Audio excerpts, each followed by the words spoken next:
Like and subscribe and click the bell icon to get new video updates.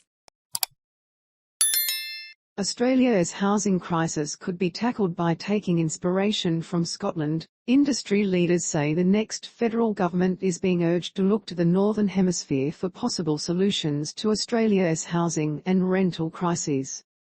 The Coalition and Labor have each used the election campaign to outline how they would help give people a leg up onto the property ladder, if elected on Saturday.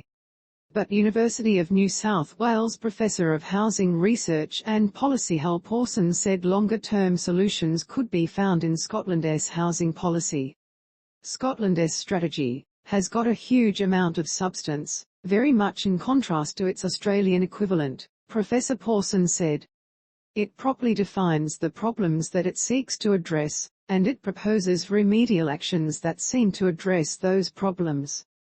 The NSW so-called housing strategy doesn't do any of those things.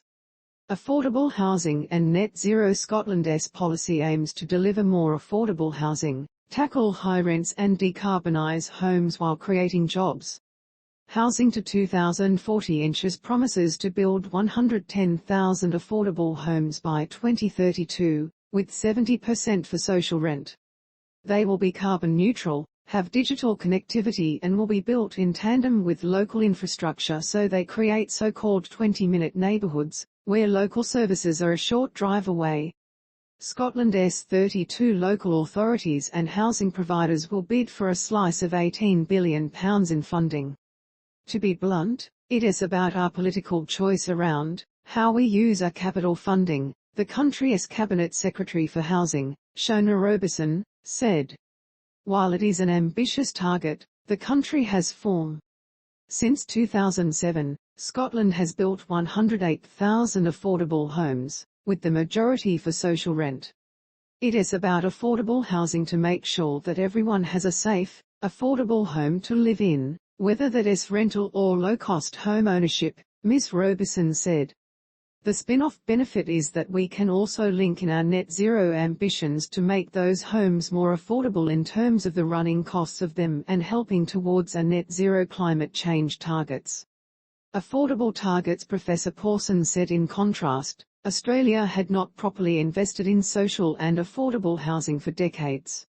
It is about 25 years since Australia stopped having a routine annual public housing construction program, he said. Since 1996, our population has grown by 40% and the social housing stock has grown by 4%. So in other words, we've completely failed to grow the capacity of that system to match need, and so the shortfall and pressure on that system has increased. Ms. Roberson said her country's approach could be emulated elsewhere.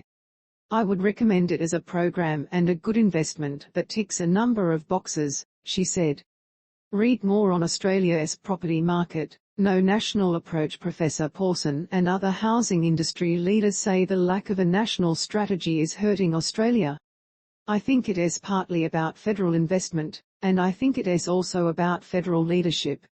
We've had neither in the last few years, Professor Pawson said. The head of NSW housing provider Housing Plus, David Fisher, agreed. The real barriers are the lack of a coherent plan at a national, state level that sets out clear objectives of how many properties, what type of properties, and puts in place the right type of funding agreements that allow that to happen, he said.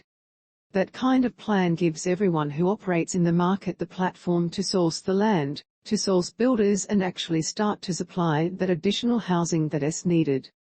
Mr. Fisher and Professor Pawson have criticised the NSW government's housing strategy, describing it as an empty document that fails to set out firm, costed targets.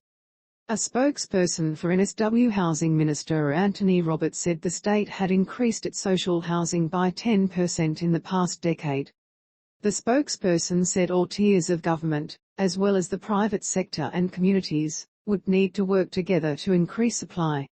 Professor Pawson also blames a lack of investment over the past 25 years for the situation Australia now finds itself in.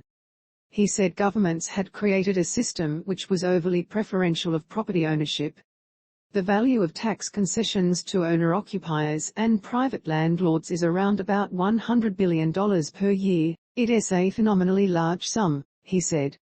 We're talking huge amounts of money there that are effectively a form of government support for parts of the housing market. Space to play or pause, M to mute, left and right arrows to seek, up and down arrows for volume. Ask us a question or share your story. All fields are required unless marked optional.